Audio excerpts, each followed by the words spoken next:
Hi guys, welcome back to my YouTube channel. हम पढ़ रहे थे राजस्थान में किसान आंदोलनों के बारे में, जिसमें हमारा टॉपिक चल रहा था बिजोलिया किसान आंदोलन। तो कल तक हमने ये पढ़ा था कि विजय सिंह पथिक जो है वो बिजोलिया किसान आंदोलन में शामिल हो गए हैं। तो आज हम उसी आंदोलन को आगे बढ़ाते हैं और चर्चा करते हैं बिजोलिया किसान आंदोलन पर। तो चलिए शुरू करते हैं।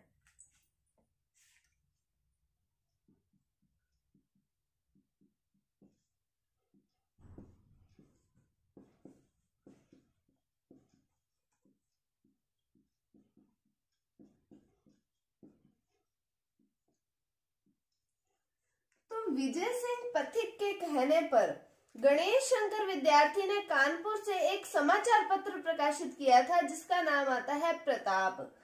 तो क्या बात है कि पथिक के कहने पर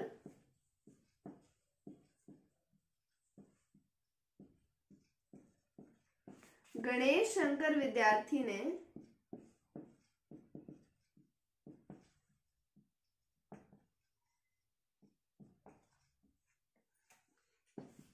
कानपुर से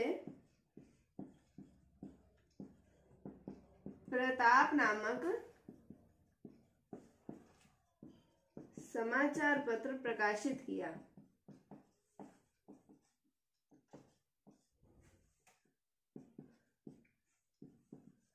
और इस समाचार पत्र में उन्होंने इस आंदोलन के बारे में लेख छापा, जिसके कारण इस आंदोलन को राष्ट्रीय महत्व प्राप्त हुआ। इस आंदोलन का लेख छापा किसमें? प्रताप नामक समाचार पत्र में। और फिर इस आंदोलन को क्या राष्ट्रीय महत्व प्राप्त हो गया था। फिर उसके बाद में बात करते हैं, बात आती है 1919 ईस्वी की। तो 1919 ईस्वी में मेवाड़ सरकार ने बिंदुलाल भट्टाचार्य को बिजोलिया किसान आंदोलन पर देखने के लिए भेजा था। बिजोलिया भेजा था कि वहां पर किसानों की स्थिति कैसी है। 1919 में किसको भेजा था? बिंदुलाल भट्टाचार्य को। कहां भेजा था? बिजोलिया। और भेजा किसने था? मेवाड़ सरकार ने। तो फिर वहां जाकर इन्होंने अपनी रिपोर्ट तैयार की और उस रिपोर्ट में इन्होंने किसानों की स्थिति को दयनीय बताया, लेकिन सरकार ने इस पर कोई ध्यान नहीं दिया। पहले विजय सिंह पथिक के कहने पर गणेश शंकर विद्यार्थी ने क्या कानपुर से एक पत्र प्रकाशित किया, समाचार पत्र प्रकाशित किया, जिसका नाम क्या आता है? प्रताप। इसमें इस आंदोलन से संबंधित लेख छापा और जिसके कारण इस आंदोलन को राष्ट्रीय महत्व प्राप्त हुआ था। फिर हमने पढ़ा, बात आती है 1919 ईस्वी की। बिंदुलाल भट्टाचार्य को मेवाड़ सरकार ने भेजा बिजोलिया वहां की स्थिति को देखने के लिए। तो उन्होंने अपनी रिपोर्ट में जो वहां के किसानों की स्थिति को दयनीय बताया, दयनीय बताने के बाद में बता दिया उन्होंने, लेकिन सरकार ने इस बात पर कोई भी गौर नहीं किया। उन्होंने इस बात को नजरअंदाज कर दिया था।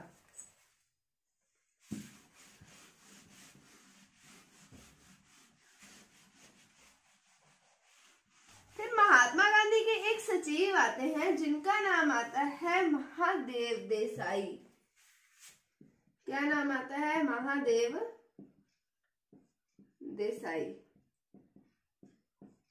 तो महात्मा गांधी के कहने पर महादेव देसाई भी गए बिजोलिया।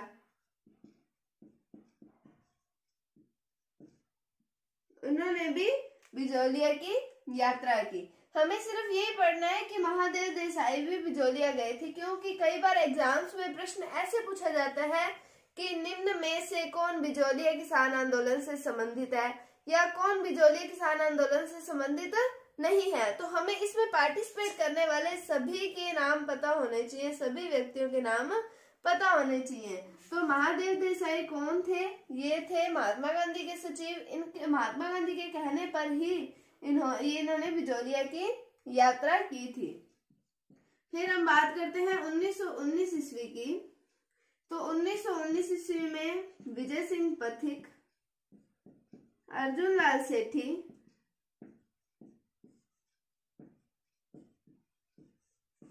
केसरी सिंह बाहरट,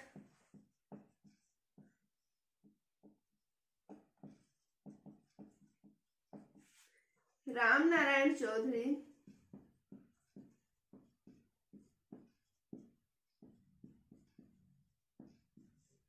व हरिभाई किंकर। इनके द्वारा, इन सबके द्वारा महात्मा गांधी के परामर्श से, किसके परामर्श से? महात्मा गांधी के परामर्श से एक संघ की स्थापना की गई थी जिसका नाम आता है राजस्थान सेवा संघ।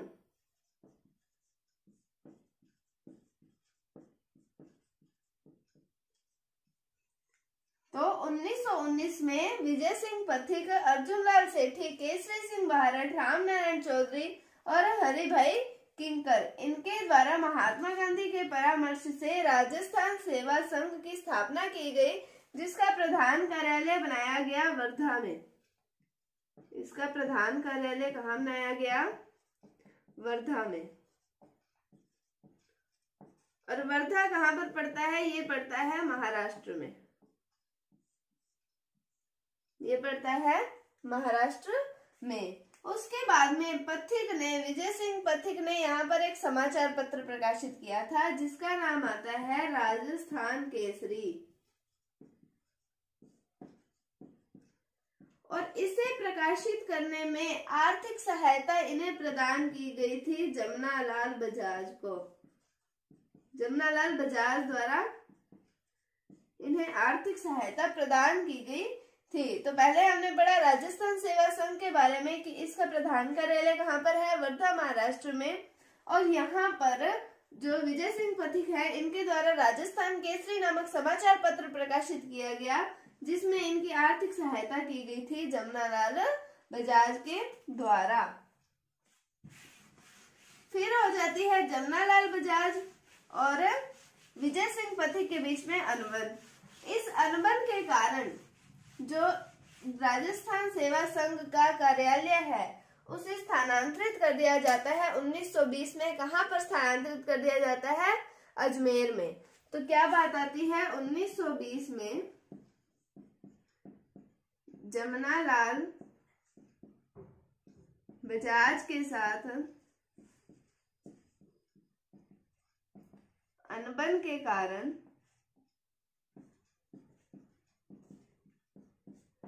पथिक द्वारा सेवा संघ का कार्यालय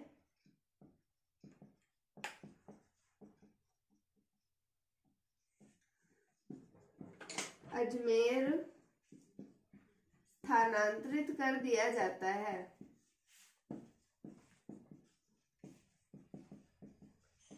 और ये बात कब आती है? 1920 ईस्वी की। अब अजमेर में भी इन्होंने एक समाचार पत्र प्रकाशित किया। किसने किया? विजय सिंह पथिक ने। तो उस समाचार पत्र का नाम आता है नवीन राजस्थान। तो नवीन राजस्थान नामक समाचार पत्र प्रकाशित किया। इस समाचार पत्र में इन्होंने सरकार के लिए इन्होंने लेख छापे थे, जिसके कारण सरकार ने इस समाचार पत्र पर रोक लगा दी थी। फिर ये रुके नहीं, इन्होंने इस समाचार पत्र का नाम बदल दिया और उस समाचार पत्र का नाम क्या रखा? तरुण राजस्थान।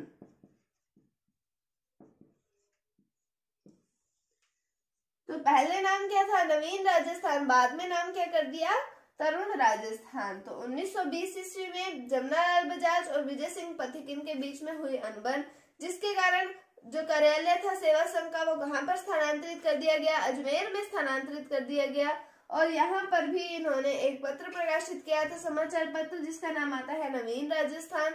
इसमें इन्होंने सरकार के लिए लेख छापे थे, जिसके कारण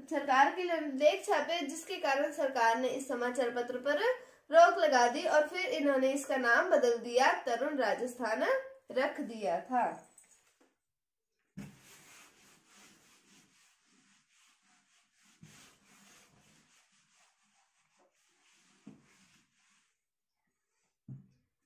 अब बात आती है 1922 ईस्वी की। 1922 ईस्वी में जो भारत सरकार है उसके द्वारा जो agent to governor general AGG जो थे उस समय हॉलैंड, उन्हें भेजा गया बिजोलिया।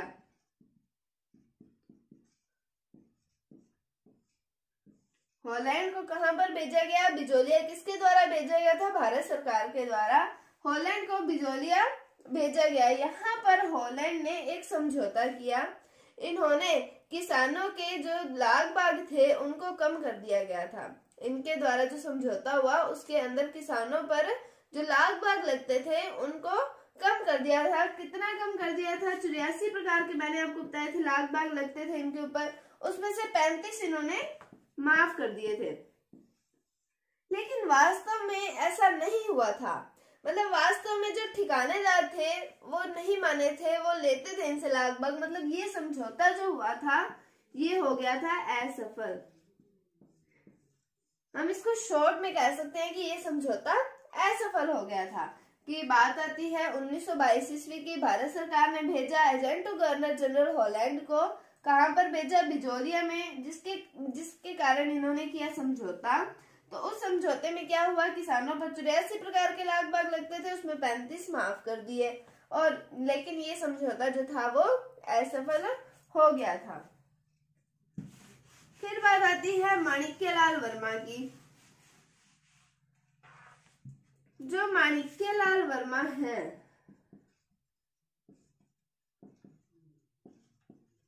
इन्होंने एक गीत लिखा जिसका नाम आता है पंछीड़ा। पंछीड़ा नामक गीत लिखा जिससे इन्होंने किसानों में जागृति उत्पन्न करने की कोशिश की, जोश उत्पन्न करने की कोशिश की। किस गीत के माध्यम से? पंछीड़ा गीत के माध्यम से इन्होंने ये गीत किसानों को सुनाया, जिससे ये चाहते थे कि किसानों में आक्रोश उत्पन्न हो जाए, जागृति उत्पन्न हो जाए, अपने खुद के लिए, अपने स्वयं के लिए कुछ करने की जागृति उत्पन्न हो जाए, आंदोलन करें। इसके कारण वो तो माणिक्यलाल वर्मा द्वारा रचित गीत का नाम पंछीड़ा इंपॉर्टेंट क्वेश्चन है, जिसके कारण किसानों में जोश उत्पन्न हो। फिर बात आती है 1923 ईस्वी की। 1923 ईस्वी में विजय सिंह पथिक को कर लिया गया गिरफ्तार। पथिक को कर लिया गया गिरफ्तार। अब ये जो माणिक्यलाल वर्मा है इनके कहने पर आंदोलन में शामिल हुए जमनालाल बजाज।